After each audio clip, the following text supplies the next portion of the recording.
Starting 1, 2, 3, 4, 5. Welcome to the What's New and Neat in N-Scale podcast number 5, which is being published at close of business on Monday, 30th of April 2018. My name is Dennis Turner and I am your host. If you want to know more about me or the origins of this video podcast, please check out podcast number 1.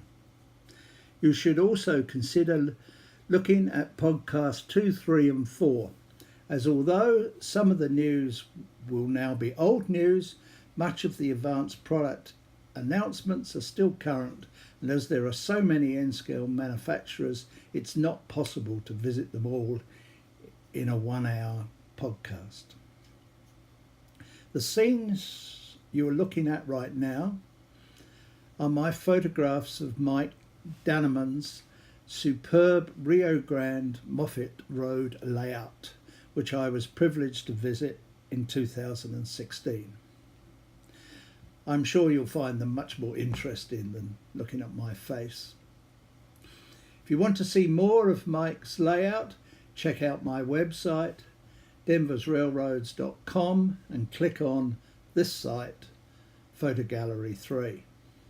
The URL for my site and most other sites mentioned in our podcasts can be found in the credits at the end of this podcast. The purpose of these podcasts is to highlight what is new in N-scale. At present, the magazines endeavour to show you what is new and what is coming down the track. However, by virtue of publishing deadlines, they are always out of date. This podcast, on the other hand, is completely up to date as at the date it is published on YouTube. These podcasts are free of all advertisements, commercial backing and support. We have no sponsors, nor do we take commissions from anyone. We also have no fancy microphones or cameras. All of the podcasts are shot using an Apple iPad Pro, which has a great screen capture utility and forward and facing cameras as necessary. The video files are then uploaded to an Apple iMac and edited and published using their free iMovie software. In this podcast, we will be covering a significant change in the way Intermountain are reporting their upcoming product releases, a look at what's in the pipeline from Scale Trains, a look at a really neat all-round product called ProtoThrottle, a look at how to use the Tam Valley frog juicer range on Peco Electrofrog turnouts, including a video demonstration courtesy of Model Railroad Video Plus. A shout out to Lionel Strang's audio podcast, including a great description of why N-scale is the best scale in the hobby by Model Rail Hobbyist editor Joe Fugate. An overview of what's only in N-scale, including our conventions and magazines. The May new releases from Microtrains, and a reminder that we need your views on whether Microtrains should switch from plastic to metal wheels. So far, the response has been 100% to metal wheels. 100% in favour of metal wheels, I should probably say. Is there anyone out there who prefers plastic wheels? If so, please let me know. Otherwise, we'll be reporting to Microtrains that everyone wants them to change to metal wheels. And finally, a look at what's new at our regular retailers, N-Scale Supply and Model Train Stuff. I hope you enjoy this podcast and you leave your comments and likes below. We're really encouraged by the number of new subscribers we are getting each week. Thank you. Intermountain Railway Company. I have a feeling that Intermountain are making a bid to perhaps be the largest N-scale manufacturer. Of course, nobody knows how many models are sold, but you know, in the past, the likes of Atlas and I guess a Thurn have been sort of general N-scale manufacturers. Now Intermountain is challenging them. I've bought several boxcars in particular from them in the last couple of months, and they're all coming with metal wheels, body mounted couplers, and they are correctly weighted as per NMRA standards.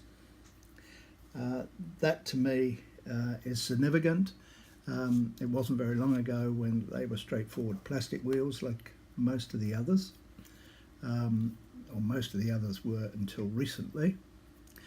Also, they've got a lot of locomotives in the pipeline, and their biggest problem has been that they've been waiting for the N-scale sound decoders to become suitable for their models. Anyway, we'll get to that to locomotives in a minute, and you're probably wondering why we're sitting here looking at this rather unimportant non-script building. Well, believe it or not, this is the headquarters of Intermountain in Longmont, which is a suburb of Denver in Colorado. I've actually been to their it's more of a manufacturing plant than an office, although most of the manufacturing is done in China. They do a lot of auxiliary stuff in Colorado, and they've also obviously got their administration office. And that little door that you can see in the far background, after you've gone all the way past the cars, that little door which doesn't have a sign on it, that is how you get into Intermountain's offices. So don't all rush to go there, because I don't think they'll be very impressed. But because unlike, for example, Microtrains, which welcomes visitors, I think Intermountain is not set up for visitors in the way Microtrains is.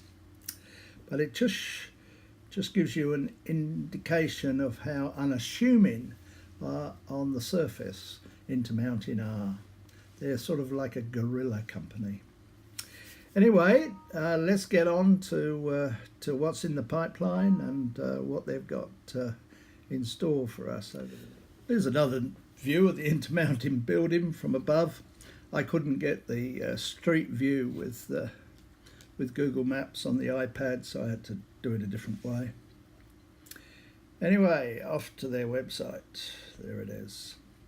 Now, up until this month, Intermountain have updated their new product releases monthly, generally around about the 12th, I think, 12th to the 14th of the month, 14th I think it was, for the last 2 months, and I've included them at least once in a previous podcast. For the last podcast, I was waiting for their update, but it never came on the 14th, so we went to press. It came on the 16th of April, and now we have another one on the 24th of April. So previously, they've not updated twice in a month. But of much more significance is what they're telling you about the status of their models. In the past, it's been the month. They're going to be released in May, June, July, August, whatever. But we now on that right hand side where it says click here for production status descriptions. We're going to do that because this is very interesting. Okay, now these are their new statuses. One is taking reservations. That speaks for itself. Confirmed for production. Now a lot of the stuff that used to be shown with a month is now being shown as confirmed for production, which, as I understand it, means that they've got enough reservations and they're now prepared to go. Because if nobody's worked it out by now, the reason we're getting these short runs and etc. is simply because the manufacturers are trying to get pre-orders before they go to manufacture.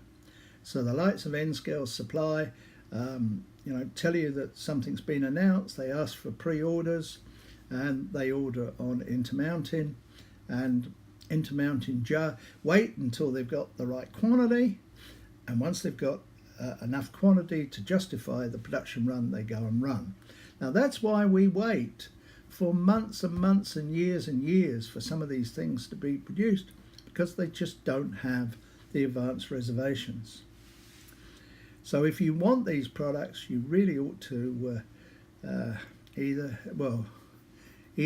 reserve direct with Intermountain, which I think you can do, or reserve with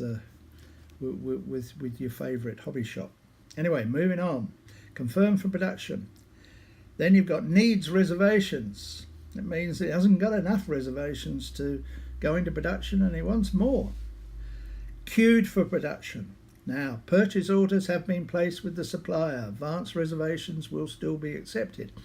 Now, so queued for production means that they really are going to produce it. Unlike confirmed for production, which says they probably will do it. They've got the minimum and they're probably going to go ahead, but it's still only a probable. Queued for production means they've actually signed a purchase order. Okay, in production. Okay, the production run's been scheduled and it is in process. In transit. It's on a container. It's actually moving from China to Colorado. Shipping. The product's been received at Intermountain and it may actually ship to dealers shortly. And then you've got cancellation and pending cancellation. So these are the ones where they haven't got enough reservations. So they're going to go. So let's go back to the products. Right, now I'm going to flip through these one-offs because there's a lot of products and we haven't got all day. So there we go. We've got 50-foot high cube boxcars. They're confirmed for production. Okay, except for the Minnesota, Dakota and Western, that needs more reservations. So unless people order more, it ain't going to be produced. Okay, 50-foot high cube double doors, confirmed for production. Oh, and a couple still showing the old May, so don't ask me what May means. I think they've probably just overlooked it. Coal porters, shipping. Yes, I think when we get to looking at model train, I'll get it right in a minute.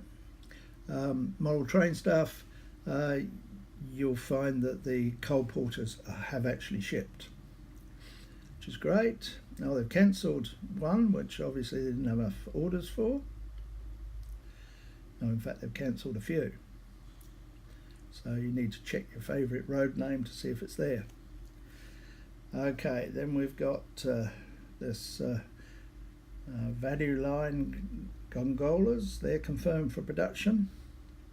Now we're going to move on a bit quicker now because if you're really interested, you should go through the site yourself. Okay, more gondolas, hoppers, covered hoppers. You see, big red needs reservations. So only a few of them have been confirmed.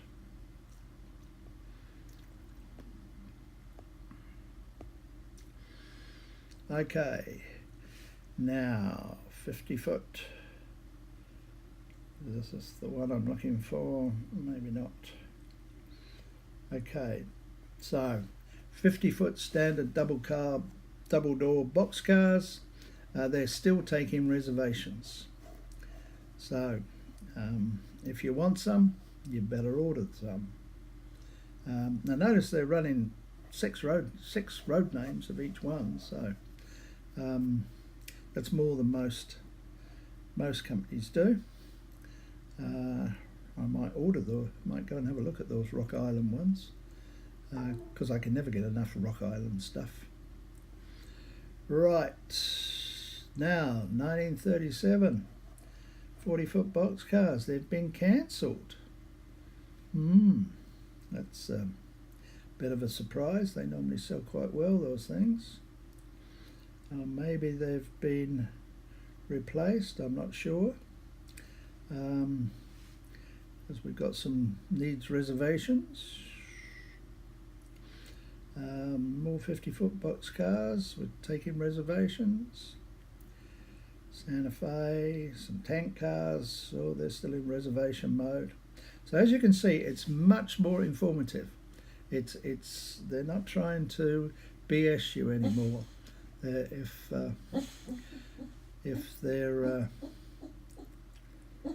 they're cancelled, they tell you they're cancelled. If they still need reservations, they'll tell you that. You may or may not be able to hear my dog in the background, who's fast asleep and is having what we call a woofy dream. So that's what the noise is.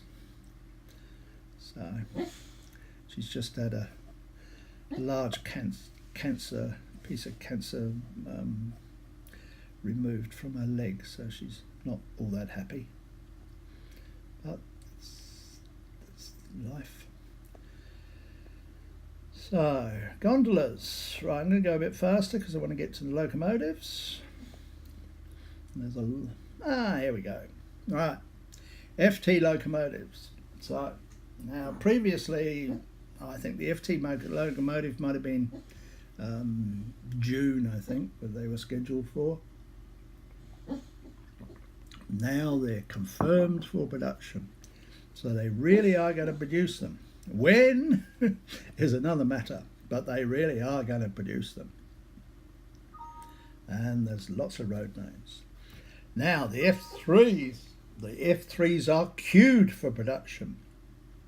So they've signed the purchase order and they're going to come. So my guess would be a month for production, a month for shipping, and at least a couple of weeks to get them out of Colorado. So we're now at the beginning of May, so May, June, sometime in July, you may well see the F3.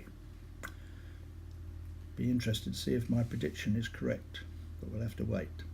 Now, if you wanted New York, Ontario and Western, you probably SOL, because you need more. They need more reservations. Likewise with Gulf Mobile, etc. Mobile. Okay, oh, that's disappointing. I needed that CBQ B unit. So obviously they've got enough reservations for CBQ A units, but not enough for B units. So that's unfortunate. Okay. The same applies to the Rio Grande B unit. So B units are clearly not popular, which doesn't particularly surprise most of us.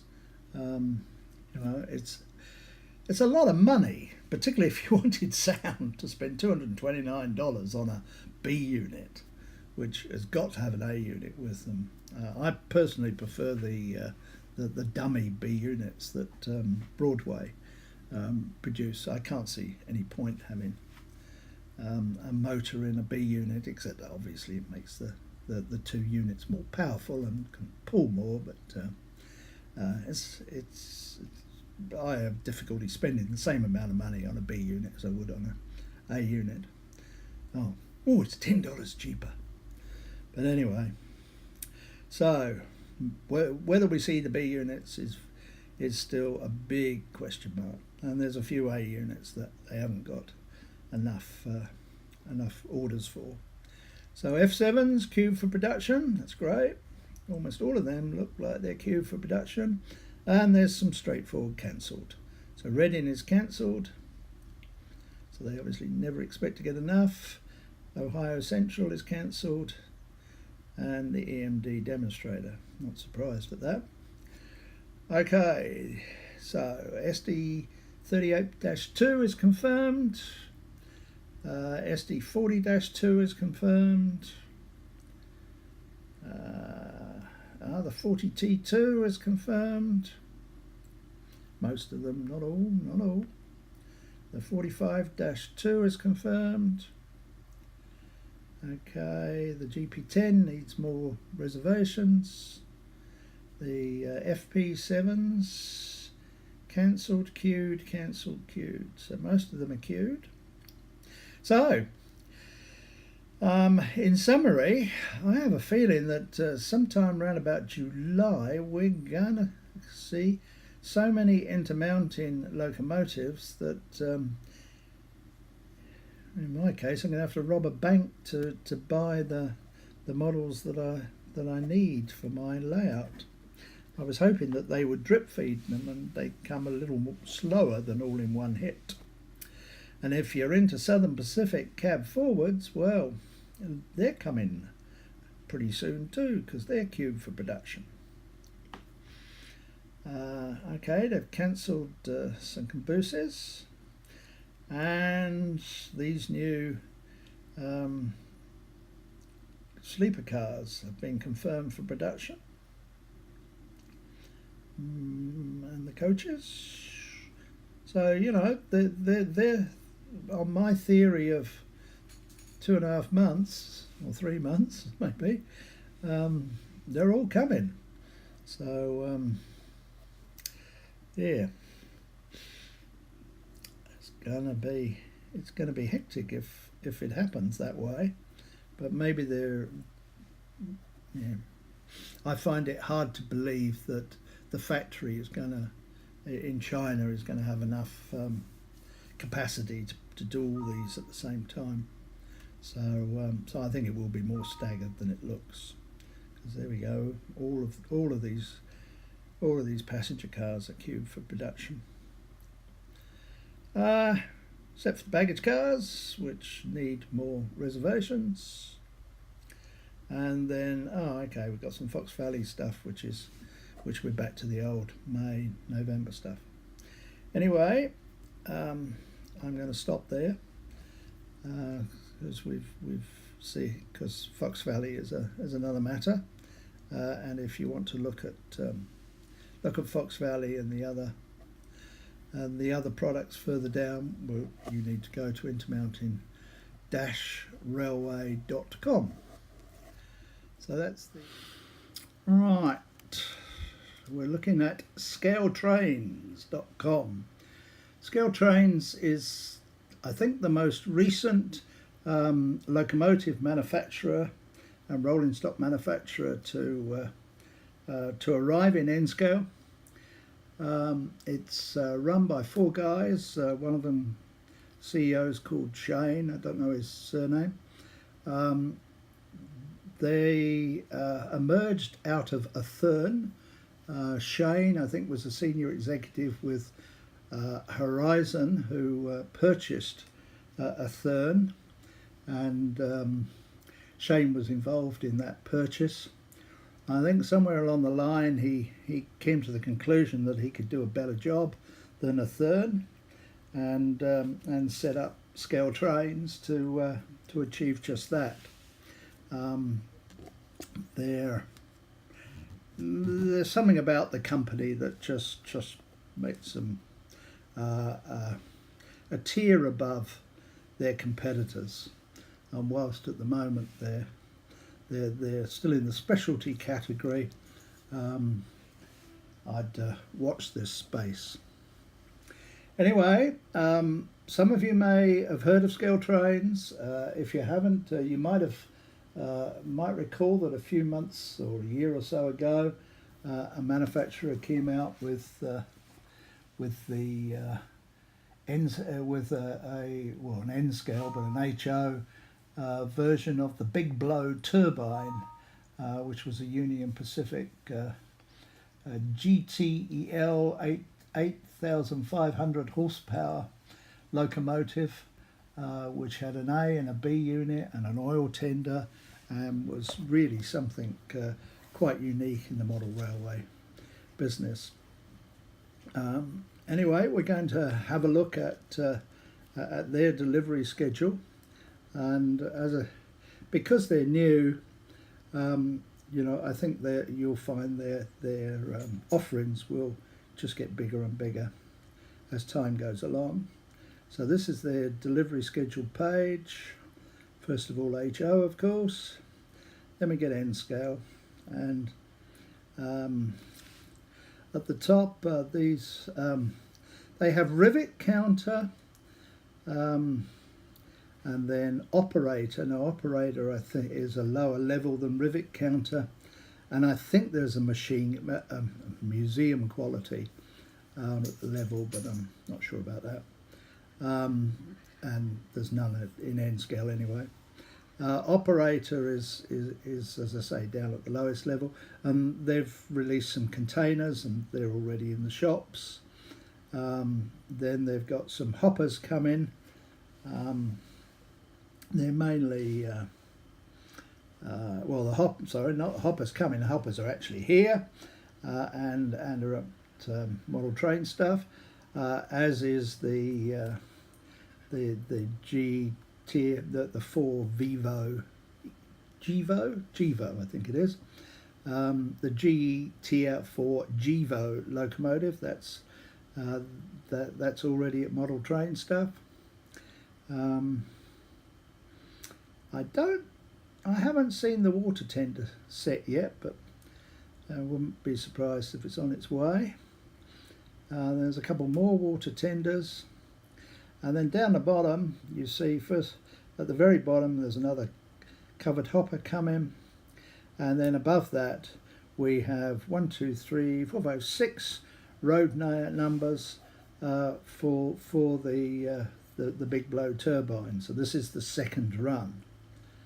So we're going to have a look at that, and there it is. And there's the options that it's available. I've actually pre-ordered number 20. I thought I'd bite the bullet. I didn't the first time, but it fits my layout and the time period, so decided to buy it. There's all the detail about it. It's quite significant. And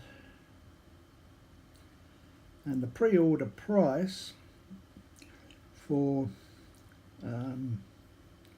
DC is $349, and for DCC with sound is $499. A friend of mine said he'd bought the DC unit because he didn't want sound, and I understand that argument, except that with this type of locomotive, the whole experience includes the sound.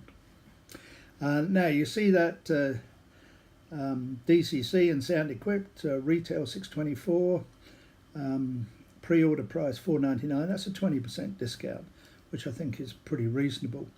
And they haven't charged my credit card. They won't charge my card until the item ships.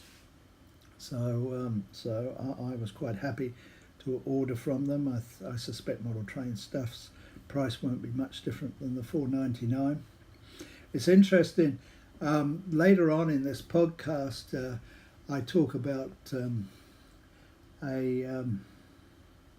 audio podcast called Modeller's Life, run by a guy called Lionel Strang, and he interviewed Shane of Scale Trains some little while ago, and it's really worthwhile finding that interview and listening to it, because you'll learn quite a lot about the background to the hobby.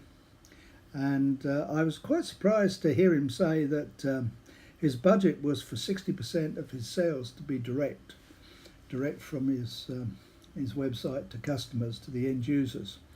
You know, the hobby shops moan at those of us who buy over the internet that we're not supporting the local hobby shops, but here we have a manufacturer who isn't particularly supporting the local hobby shops either. So maybe that's the way it's going to go. Interesting times. Anyway, that's the end of Scale Trades. This month we're going to be looking at a couple of products which are not N-Scale specific, but are really important to N-Scale and are really neat. The first is the ProtoThrottle, which you may or may not have heard of. If you have, well, this is a repeat. This product is supposed to be as close to being in an EMD cab as you can get without leaving your layout room. The throttle has these 8 notches, which apparently is what the prototype has, and all of the knobs and whatever are similar to what you would find in a EMD cab unit. Its width and height is not too bad, but it is very deep. But otherwise, it looks like something else, and I'd really like to get one, but I think I can probably wait a year or so. In terms of my layout isn't quite ready for something as sophisticated as this, but I pretty much do plan to get one. It's been talked about and looked at for 2 years. 2 years? No, I reckon it's 3 years. I reckon it was about 2015 I first saw a review of it. I think our friend Ken Patterson actually reviewed it at least in either 2015 or 2016. But as I say, it's something else. It looks like it actually does exist now. According to this, they've got 20 in stock, although the official delivery of the pre-orders is June, with production units coming in July. The deadline for that discount of $4.49 was the 30th of April, so probably by the time you look at this it will have gone. But honestly, it's a 6.8% discount, which frankly I don't think is worth worth offering. The following video, following video segment has been made possible due to the very kind permission of David Pope, the man you see on the screen there, who is the producer of Model Railroader Video Plus, who has given his permission for us to use a segment of one of his videos.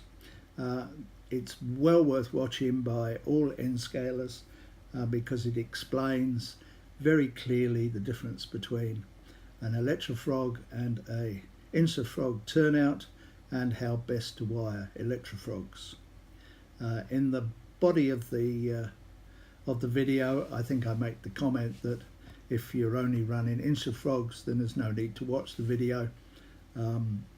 That's incorrect. It should be watched by all N-scalers who are challenged by their turnouts and the best way to wire them. This is a double neat section. First of all, I'll tell you about Model Railroader Video Plus. It costs about $3 a month US, $5 or $6 a month if you also want to have access to their Model Railroader database going back to 1934. The presenters are all professionals. The quality of what you're getting is far superior than what you would find on YouTube, and I've found that it's well worthwhile being a subscriber. Your choice, of course, but I'd check them out if I was you. I think you can get about a minute of each of their videos before they cut you off if you're not a member. Anyway, some little while ago, not very long, a couple of months, they did a video on Peco Electrofrog turnouts and the and how best to use them in DCC because of the problem of losing power. They used a product called a Tam Valley frog juicer, and I was going to show them to you today as part of what's neat, but it occurred to me that the Video Plus video would be a much better explanation than anything I could do. So I contacted David Pope, the producer of Video Plus, and he has given permission. I'll repeat that: he has given permission to play the segment of his what he calls Ask MRVP episode 32 to you now. So it's well worth it's well worth watching if you want to use Peco Electrofrog turnouts. If you don't, or you're going to use InfoFrog, then obviously you'll skip this segment. Anyway, it's about to begin.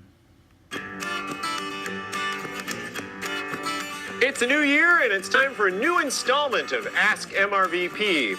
We're going to start out with a track 2-pack. Basically, I've got 2 questions related to Peco turnouts. First one comes from Andrew, and he wants to know if we did anything special to modify the Peco turnouts that we used on our Canadian Canyons Project Railroad. Well, Andrew, actually, we did do just very little modification to them. Now, remember, with an Electrofrog turnout, everything is powered from the switch points all the way through the frog and the diverging route. So the first thing that we did was to install insulated rail joiners on the diverging route rails. Okay, so you can see I've got 2 of them slipped on here. We did that for every single turnout on the layout, because without those, this frog will create a short circuit if it's allowed to go into the rest of your railroad system without insulated rail joiners. The other thing we did was to improve, well, the electrical conductivity of the frog itself. If you look at a regular N-scale Peco turnout, you'll find out that the power for the frog actually comes from the stock rail. It's where the point rail touches the stock rail, all right? So that's where the power comes in. But then it has to pass through the hinge, and the hinge is just a little piece of sheet metal parts put together. And any type of glue, dust, or dirt can interrupt conductivity there. And so what we did is solder a feeder wire directly to the frog itself, run it through the railroad, and then connect it to a frog juicer, which is just a small little circuit board that is polarity sensitive. And so depending on which way this turnout is set, then the frog juicer aligns the power to the frog to fit the proper current so that it doesn't create a short circuit. So Andrew, if you want to do the same modifications to your own N-scale turnouts, you can find the frog juicers at tamvalleydepot.com. You can order them straight off the website, and they ship very quickly. Speaking of turnouts, this is our turnout twofer. Michael writes in, and he is using Peco Electrofrogs, and he wants to know, can he solder a feeder to the wires that run underneath the Electrofrog and connect a frog juicer to it? Now, Michael, an Electrofrog is a little different animal here, and I want to show you exactly why you can't do what you've just suggested. What Michael is talking about are these little jumper wires here, and what those jumpers do is that they jump power from this rail over to the corresponding rail on the other side and vice versa. These wires actually are opposite polarity, and so therefore if you do any soldering to connect these two together, you will create a short circuit on this turnout, and then you will not be able to use it on your layout because, well, obviously it will short everything out. This is an Electrofrog in HO scale. It's got a single feeder that sticks off the bottom, and this is the type of turnout that you would apply a frog juicer to in order to power the frog. So Michael, that's the difference then between an Electrofrog Peco turnout and Electrofrog Peco turnout. You can only use frog juicers with a powered frog, okay? So the Electrofrog. Next up, Cameron. Okay, I hope you found that useful.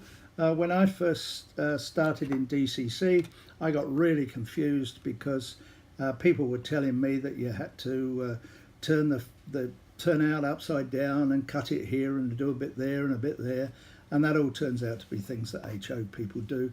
I'm not really sure why, because they could use frog juicers as well. I've now got about 60 odd frog juicers on my layout, and they work perfectly, and they're a much better solution. There's a cost involved, but heck, they work so well, and the instant a locomotive goes over that frog, the polarity is correct. The only thing I would say is I actually solder directly to the V of the frog, so that I make sure it's touching on both rails, and it's also the easiest place to get a wire to. David obviously soldered somewhere else. Okay, this is Tam Valley's website. Tam Valley make 3 frog juicers. The mono, which just does a single frog, and you buy them in 10s, and the 10s cost $11.96 each. You have a dual frog juicer. Now, you don't use this very often unless you've got specialist turnouts. I've got some Peco scissors crossovers, so that's 4 turnouts, and they require 2 of these mono juicers, so it's a real specialty frog juicer. But it's supposed to, I haven't wired it yet, I'd have to say, but I'm praying that it will wire with the frog juicers a lot easier than the last time I tried to wire a Peco double slip, and that was in DC, and I gave up in the end because I just got so confused with the wires. But it's supposed to be a lot easier with the frog juicer. Anyway, the third frog juicer is the Hex. Now, the Hex frog juicer has six monos effectively on it. So depending on your configuration, you may feel that these are a bit cheaper. Particularly if you buy them in 5s, or you wait for them. These guys have specials. Every time there's an American bank holiday, they'll give you 20% off. So, it's sometimes worth waiting for their specials. But the frog juicer can work out a bit cheaper. The Hex can work out a bit cheaper because it's got the six frogs, but it's less convenient because it's all one board, whereas the little frog juicers are much smaller, and you can just have them all over the place. However, what the Hex has, which makes it really useful, is it's a reversing unit if you use 2 of the frogs. I'll let you read and work out how it all works, but I've used it, and it's really useful to use 2 of them. And just generally, if you use these Tam Valley frog juicers, they get you out of all sorts of problems, and DCC ain't simple the way they try to play it. DC was simple. DCC can be a nightmare, but the big advantage of DCC, I think, is all these additional circuit boards, etc., which take away a lot of the drama. Now, just one other thing. If you live in Australia, Tam Valley have an agent in Australia. It's an outfit called J&J Hobbies. Now, full disclosure here, J&J Hobbies belongs to a guy called Jim, who's a friend of mine. But as you can see, he stocks Tam Valley. Now, I'm showing you this website for 2 reasons. One, the Australians might want to buy from them, particularly if they know Jim. But I'm also showing it to you because it's a website that unless you know who owns it, you shouldn't buy from them. And I wrote to Jim and 2 or 3 weeks ago and said I was going to include his layout, and I said to him, do you realise that nowhere on your website does it say who you are and where you live, and it also doesn't say that those dollars are Australian dollars, not US dollars. And he wrote back and said, oh yeah, somewhere buried in small print is our name. Well, I still can't find it, but I'll get my IT people to fix it. Well, unfortunately he hasn't. So, as I say, if you know who owns the site, well, that's fine. But if you didn't know who owned this site, this is just the site that you don't buy from. People who are not prepared to tell you what their name is, where they live, and the currency of their dollars don't normally deserve support. So sorry about that, Jim, but I did write to you first. Okay, that's the end of this segment. I like to listen to podcasts. That's model railway podcasts when I model, particularly if I'm doing boring stuff like wiring. There are 4 or 5 different model railway podcasts out there. Some very serious, some very informative. The most entertaining is this one called The Modeller's Life. Now, Modeller's Life is hosted by this guy with a beard on the right, whose name is Lionel Strang. Now, Lionel Strang, his main claim to fame was that he wrote a number of articles for Model Railroader in the 90s, and he had several, I think maybe as many as 4 or 5 of his photographs on the front cover of Model Railroader. So he's been around for a fair while, and knows a reasonable amount about model railroads. He interviews 2 people a month and does other zany things in between. He's an acquired taste, but after a while you get used to his zany jokes and personality, and as I say, it's quite entertaining. He has a group around him which contribute, and a number of them, particularly a guy called Bruce, is very knowledgeable. The one thing about Lionel which is somewhat annoying from an N-scale perspective is that he has this thing about N-scale that makes him say silly things in every one of his podcasts. His general premise is that N-scale is lost in the hobby, and he says this, as I say, in just about every podcast.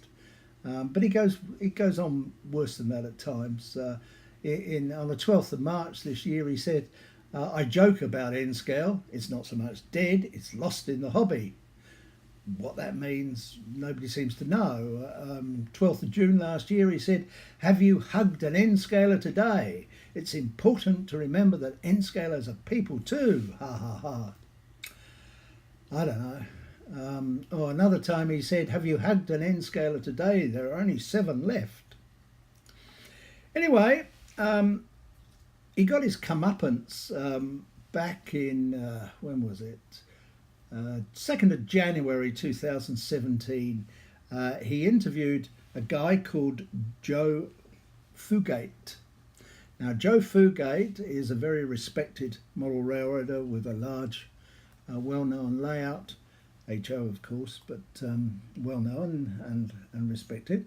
And he's the editor of Model Rail Hobbyist, which is an online e-magazine, which if you're happy reading your magazines on a computer screen or your phone, is a fantastic magazine and well worth reading, and doesn't cost anything. So I urge you to have a look at it if you haven't already. Anyway, he interviewed Joe, and I'm about to play his interview with Joe as relates to N-scale, because Joe really nailed it. And I'm really quite surprised that Lionel has kept making these silly comments about N scale since then. Every time. Yeah, for me it would be Yep. always be S. Agreed. S is the best. Is this a statement that makes any sense to you? N scale isn't so much dead, it's just lost in the hobby. Lost in the hobby. It's N scale's cool. I mean, it runs so well. Everything runs so well now. We always tell it. Whenever we get talking about this N scale, we always start saying about.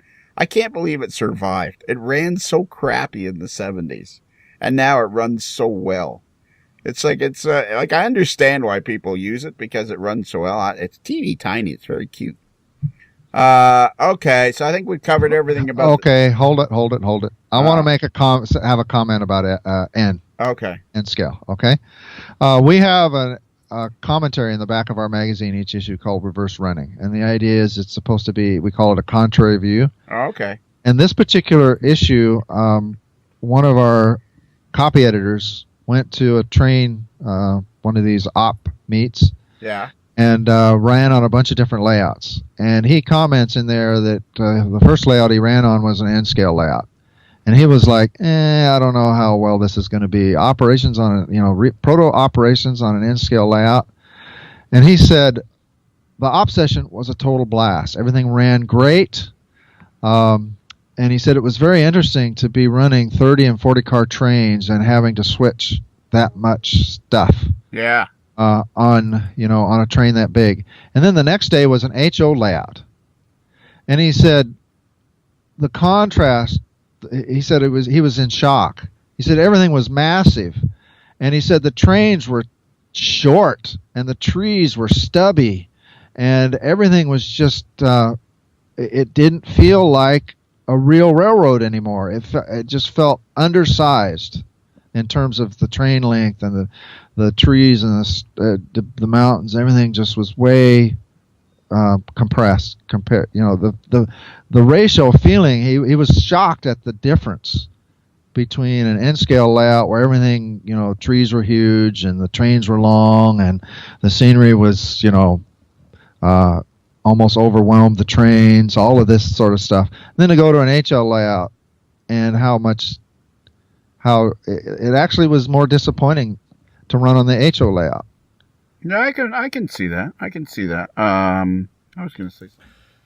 Well, as I said, Joe nailed it. Really good description of why N scale is without doubt the best scale in the hobby.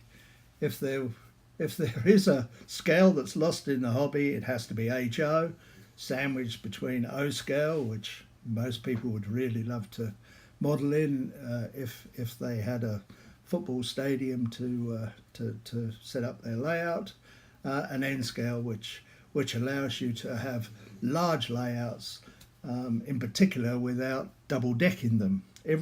Every good HO layout that I've operated on in the States has been double decked, and I personally find double decking disconcerting and unrealistic. And it's only because they're not running on N scale. If they were running N scale, they'd be able to get all of their model layout in a single deck, and it would look much better, and it's at a much better height. Just following on from what Joe Fugate said, I just want to show you a few things that N scale have got going for them, which HO and the others have very little, and they're also, how shall we put it, neat products, and you may or may not be aware of them. First of all, N scale has 2, and you could argue 3, magazines that are devoted to N scale. I don't think there's any HO magazine that's devoted to HO. They're all multi-scale. Okay, the first of our magazines is N-scale railroading, done by a guy called Kurt Reddy, who many of you may know, and it's well worth well worth a read. It comes out bi-monthly. I think both the N-Scale magazines are bi-monthly. Right, the second one is N-Scale magazine. N-Scale magazine has been going for an awful long time, much longer than Kirk's, and it too is bi-monthly. So I'd urge you to have a look at that if you haven't already read it. Then we come to an outfit called N-Scale Enthusiast. Now, N-Scale Enthusiasts actually publish, I think, quarterly, a very glossy N-Scale magazine as well. It's done predominantly to support their N-Scale enthusiasts, but nevertheless, it's N-Scale only. All the ads are N-Scale, and it's worth a read. However, I think you can only get it if you belong as a member to N-Scale Enthusiast.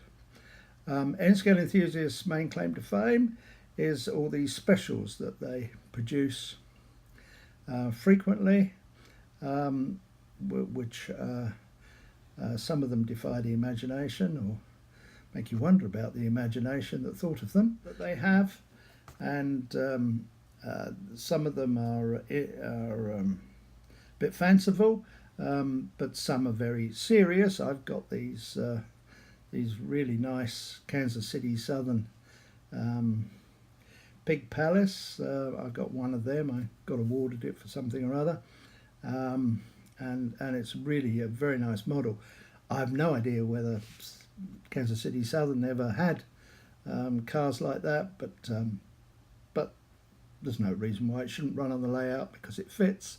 Likewise, I've got a number of cars from Letter for Cause Brewery, which also fit very nicely on my layout, and if I didn't have them, I wouldn't really have enough cars to support the brewery model.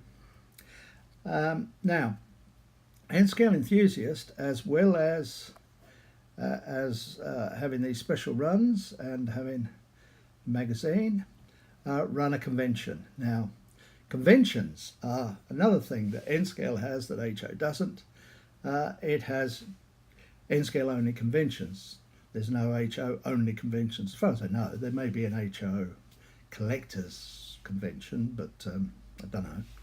Anyway, there are N-Scale Enthusiast convention is this year running at in Salt Lake City.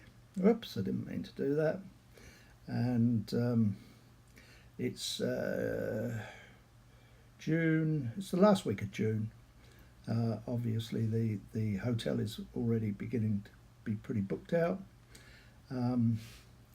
But the convention's the last week in June. I've been to about 5 of them. They're really, really fun. The people are great.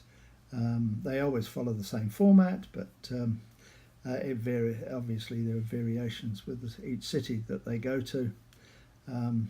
But it's well worth attending, and it's really great to be with a bunch of guys who understand what N-Scale is, and that's what they're all about, just N-Scale.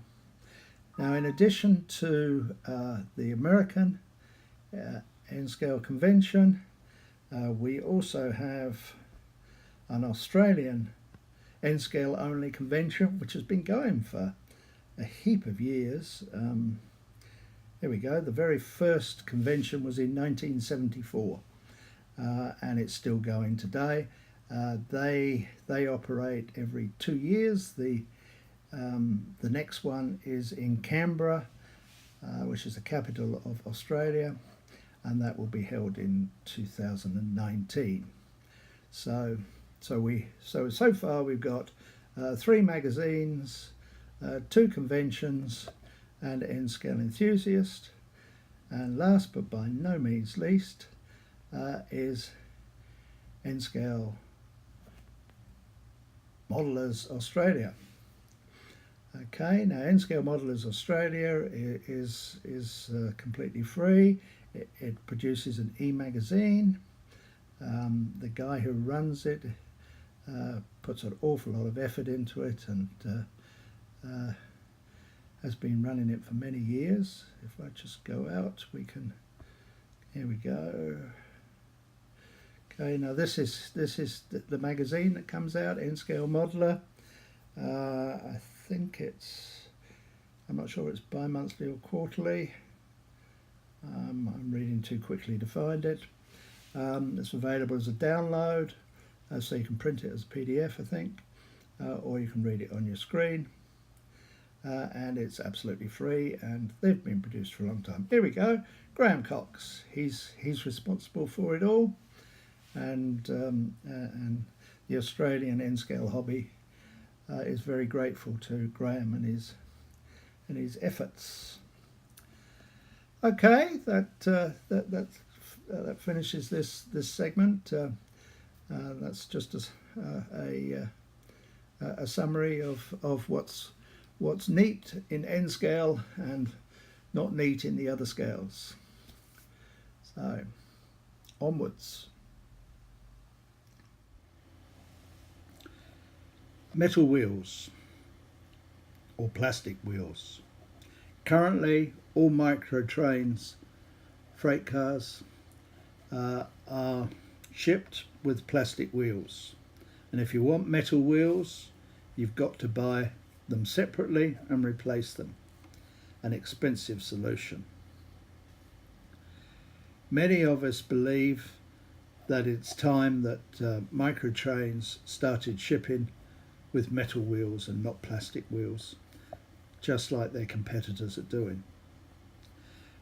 But micro trains need to hear from you, their customers, as to what you want.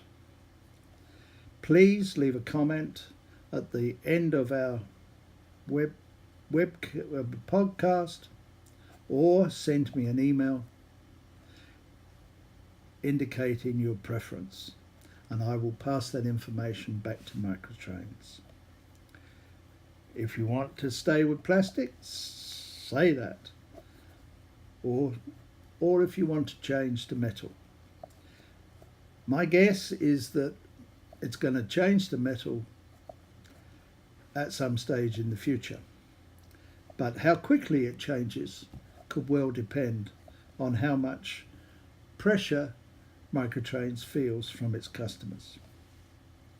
So please comment or email. Thank you. Okay, moving along to the second to last segment of this podcast. I try to keep them to under an hour, but it looks like I'm going to fail for the second time running. Okay, new releases from Microtrains. These were released about a day ago. They're what are known as the May new releases for Microtrains. They're announced normally on the second to last day of the month, depending on which country you live in. Australia gets the announcement before America, time-wise. But they're actually not in dealers' showrooms until around about the 14th of the month. So they're available. They can be ordered. They will be delivered, but not for about 14 days. Okay, we've got 2 new containers. We've got a Baltimore and Ohio. Doesn't actually say what it is, but it's obviously a hopper. We've got a caboose, a log car, a tank car, a couple of reefers, another one in the Heinz series, and a Northern Pacific. Okay, now this is interesting. The 16 car Pacific Fruit Express pack is being announced. Now we've known about this for about 3 months now, but the fact that Microtrains have got them on their website as May releases suggests that they're actually going to ship on or around the 14th of May. So that's good good news, except for the difficulty with your credit card. Then we have a Pennsylvania boxcar, a Southern Pacific caboose, another Southern Pacific caboose. Yep, looks like we have two, or maybe different numbers. So we have two. A Union Pacific auto rack. Not sure what that is, but anyway, it's Union Pacific. A Union Pacific two-tone grey passenger car, and 4 SW1500 locomotives. Okay, so that's their new releases. So we'll go straight on without much of an interruption to our final segment, which is looking at our two go-to retailers, N-Scale Supply and Model Train Stuff. And let's have a look and see what's new in Model Train Stuff. Sorry, Model Train Stuff, so N-Scale Supply since the 14th of April when we did our last podcast. And there we go. There's all of the Microtrains new releases that we've just looked at. So we won't go through them again, but they're there. Then we have an arrival of an Atlas hopper, and Atlas pulpwood freight cars. Flat cars, not freight cars. Flat cars. You can tell it's getting to the end of the podcast, can't you? Some 40-foot containers from Atlas. They're always boring names on these. You know, I'd really like to see. Oh, I suppose it's a container, so it doesn't matter. I'm more burbling on about piggybacks. I'd like to see them with Southern Pacific and Burlington and what have you on them. But I think they were mainly on piggybacks, not containers. Somebody can put me straight in a comment at the bottom if you like, as to the difference and whether you still get containers in the names of railroads. I suspect you might not. Anyway, that takes us back to the 20th of April. So we'll just go and have a look at their previous news. Oh, hang on, we've done all of that. Here we go. Here's the other stuff. Okay, we've got a trailer from IMEX, a structure from Miragon Art.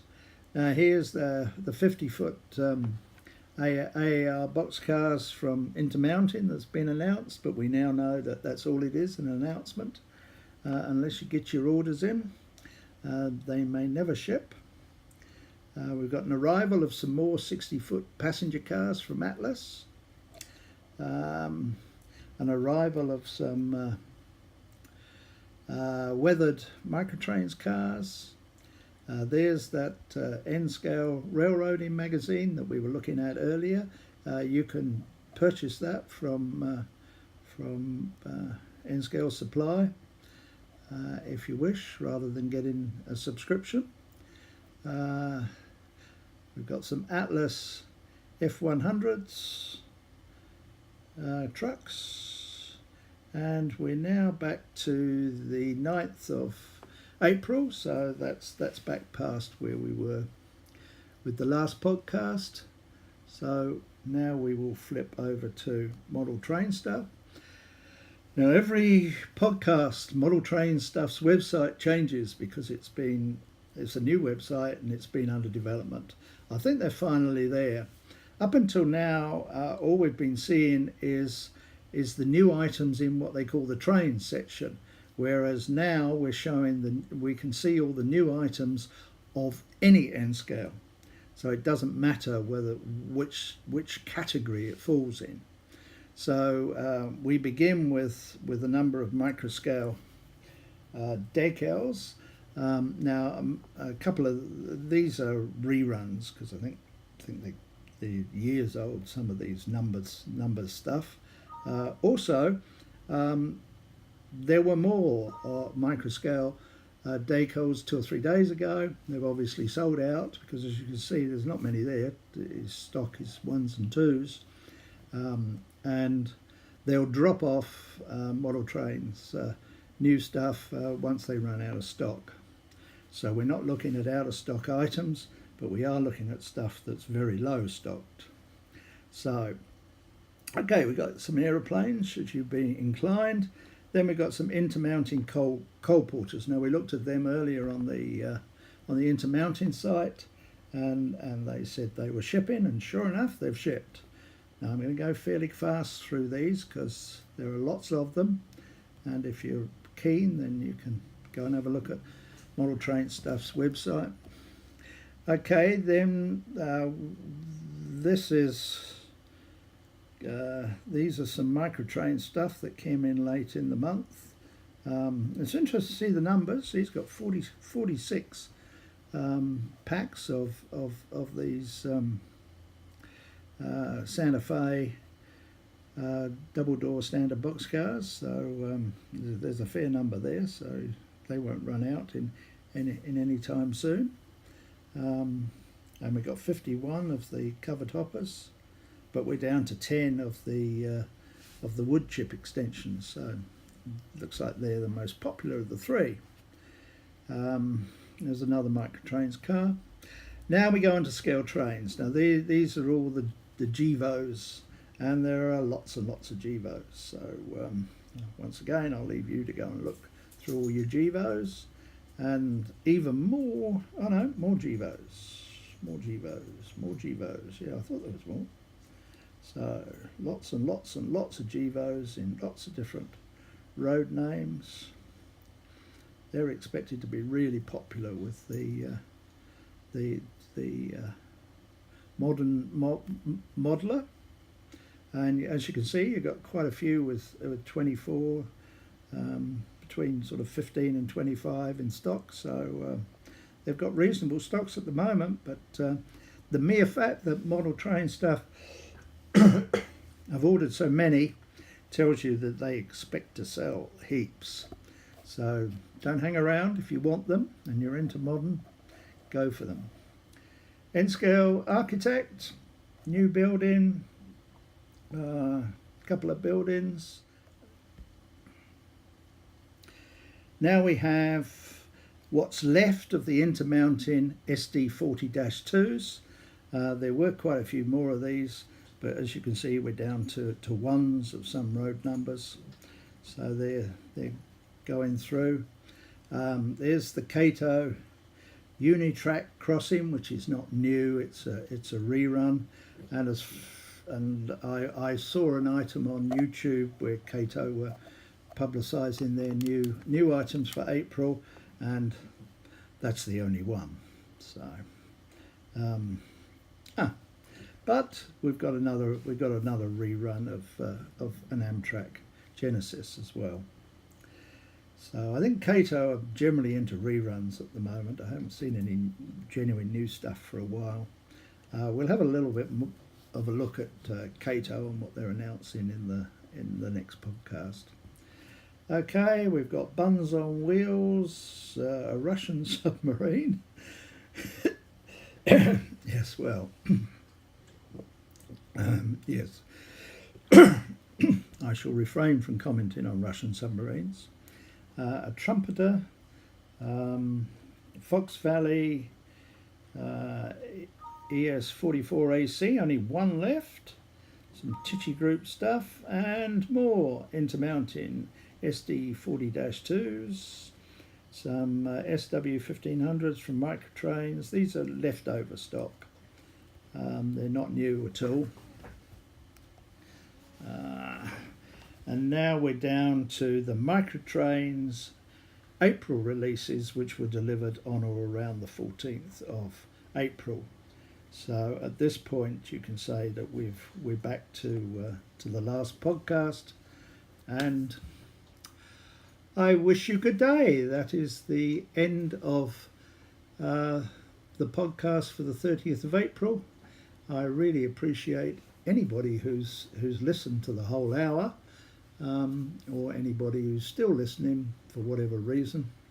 And happy N-scaling.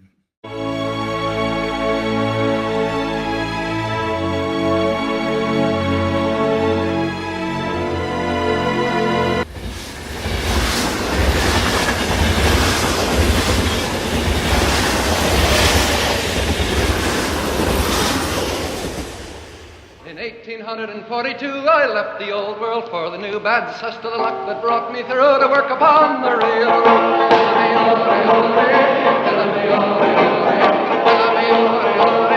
work upon the railroad. In 1843 'twas then I met sweet Biddy McGee, an elegant wife she's been to me while working on the railroad.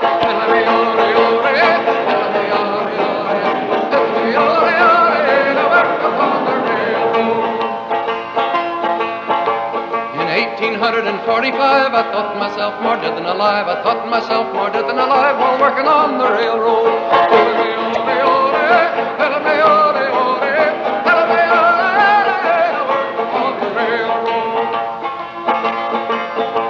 In 1847 sweet Biddy McGee she went to heaven.